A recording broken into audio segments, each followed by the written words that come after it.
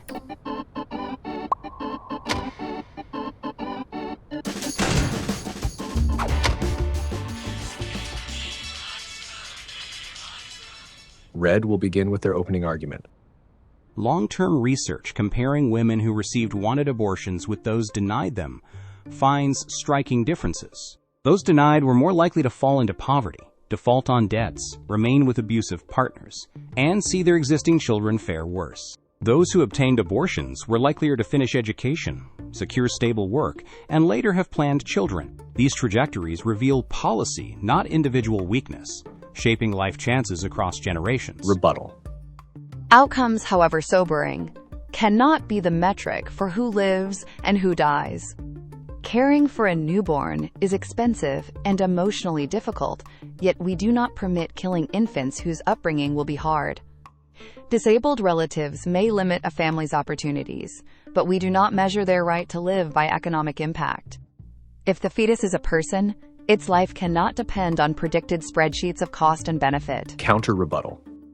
Recognizing that killing infants is wrong does not mean the state may engineer avoidable hardship whenever someone can, in theory, survive it. Policy constantly aims to reduce predictable harm. Seatbelt laws, labor protections, vaccination campaigns. Here, we know denial of abortion pushes many families toward poverty, instability, and violence. Saying they might adapt is not a serious ethic of care. It is a decision to ignore foreseeable damage. Blue now presents their main argument. If personhood doesn't begin at conception, where does it start? Viability depends on technology and postcode. A fetus might survive in a top hospital, but not in a rural clinic. Birth is just a change of location. Brain activity appears gradually, not at a magic instant. Conception is the one clear biological threshold. Before, there are two gametes. After, one new organism. That objective beginning offers a principled line. Rebuttal.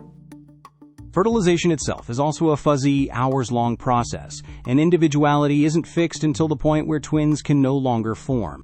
Many fertilized eggs never implant and pass out of the body unnoticed. That tells us moral status may grow with development rather than switch on at a single instant. As neural structures emerge, so does the capacity for experience. Personhood can reasonably be treated as gradual, like sunrise. Counter-rebuttal. Plenty of legal boundaries mark the end of processes. Birth takes hours, yet we still use it as a sharp legal line. Twinning doesn't erase the organism that existed earlier. It means one living being split into two. High natural death rates among embryos are tragic if they're persons, just as high infant mortality is tragic. Vulnerability doesn't decide who counts. Intentionally killing still raises a different moral question. The judges now score each debater.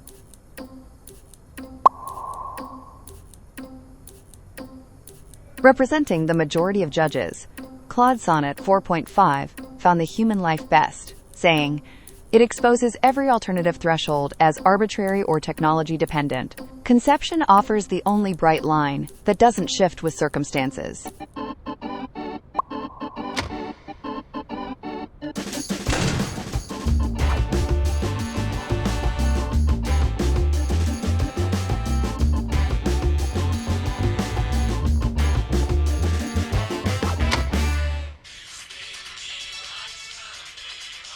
Blue will begin with their opening argument. If rights depend on mental abilities, then people with more intelligence or memory deserve more rights, and those with impairments deserve fewer. That is a terrifying hierarchy. It threatens people with dementia, severe learning disabilities, or temporary comas. Equal human rights need a baseline that doesn't rise and fall with IQ scores. The simplest candidate is biological humanity. If you are a living human organism, you count fully. Rebuttal. Nobody is proposing a high cognitive bar. The threshold is minimal sentience, the simple ability to feel and experience. People with disabilities, dementia, or in short-term comas still meet that threshold or retain the neural architecture to do so. Early embryos do not. They have no nervous system at all. Treating mere membership in our species as decisive would rank a dish of human cells above a conscious dolphin. Counter rebuttal. But you already let potential matter, in some cases. A coma patient with a good prognosis is protected because of the life they are expected to regain. Their current capacities are near zero. An embryo is on the same developmental track. Left alone, it will gain consciousness and rationality. Why should past sentience in the coma case matter more than future sentience in the embryonic case? That asymmetry seems arbitrary. Red now presents their main argument. Before viability, the fetus cannot survive in any environment outside the pregnant body. It is like a patient on total life support with no independent function. Ending pregnancy, then, is structurally similar to withdrawing extraordinary medical measures, especially before sentience develops. The pregnant person's body is the life support machine. Choosing not to continue providing that intimate support is very different from murdering an independent person. Rebuttal. Life support machines are artificial technology brought in when bodies fail. Pregnancy is the ordinary biological pathway through which every person begins life. Left alone, it normally leads toward birth without extraordinary intervention. In that story, the intervention is abortion itself, which interrupts a developing human organism's natural trajectory. Treating a standard stage of human development as if it were mere machinery badly distorts what is really happening. Counter rebuttal. Medicine constantly interferes with natural processes, treating infections, inducing labor, or removing tumors. Calling something natural does not show that anyone may be forced to endure it. The morally relevant question is always, has the person whose body is being used given informed consent? When they have not, continuing to demand biological support treats their body as equipment. That contradicts the autonomy standards used everywhere else in healthcare. The judges now score each debater.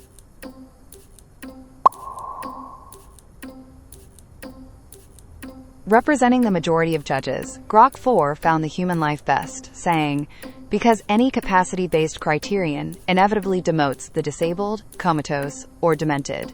Equal dignity requires grounding rights in humanity itself, not fluctuating abilities.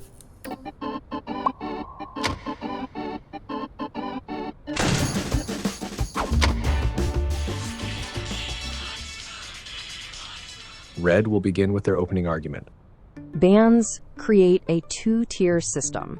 Those with passports, credit cards, and flexible jobs can travel to jurisdictions where abortion is legal. Those without money, documents, or time off work are forced to continue pregnancies or risk unsafe methods. When a right exists only for the well-resourced, it is not a right at all. Abortion restrictions quietly convert bodily autonomy into a privilege of class and geography. Rebuttal. Unequal impact is sadly common with many laws.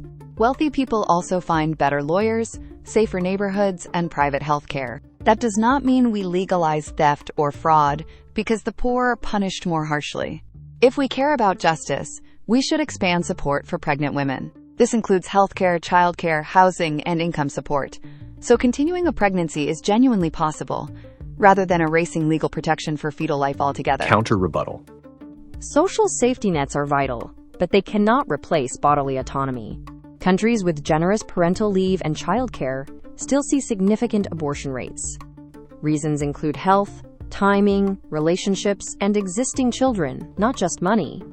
When abortion is banned, the burdens fall almost entirely on those who cannot travel, often young, rural, or marginalized people.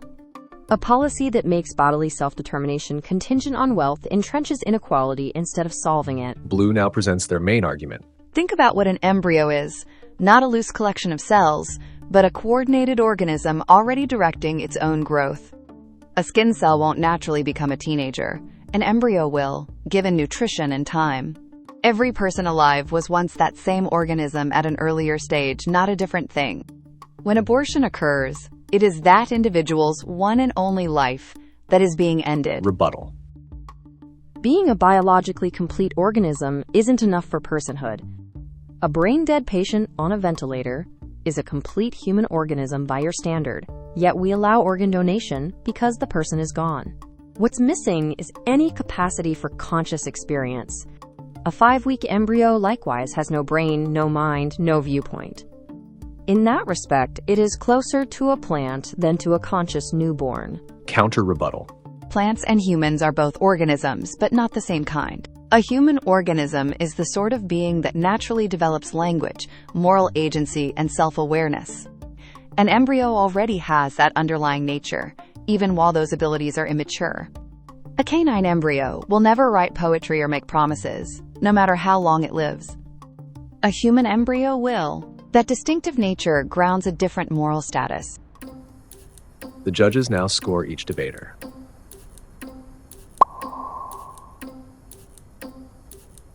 Representing the majority of judges, Grok 4 found the human life best, saying, "It highlights the embryo's intrinsic self-directed developmental trajectory no mere tissue possesses. That active organizing principle marks it as an individual of our kind." The human life argument came out on top, with harm reduction next and bodily rights in third. Claude and Grok stayed mostly neutral. ChatGPT and Gemini leaned against abortion, and DeepSeek lined up strongly with the pro-abortion side. This debate's full transcript is available on my Patreon page. Let me know in the comments what you thought of the arguments, this new format, and what topic you want to see next. Thanks for watching.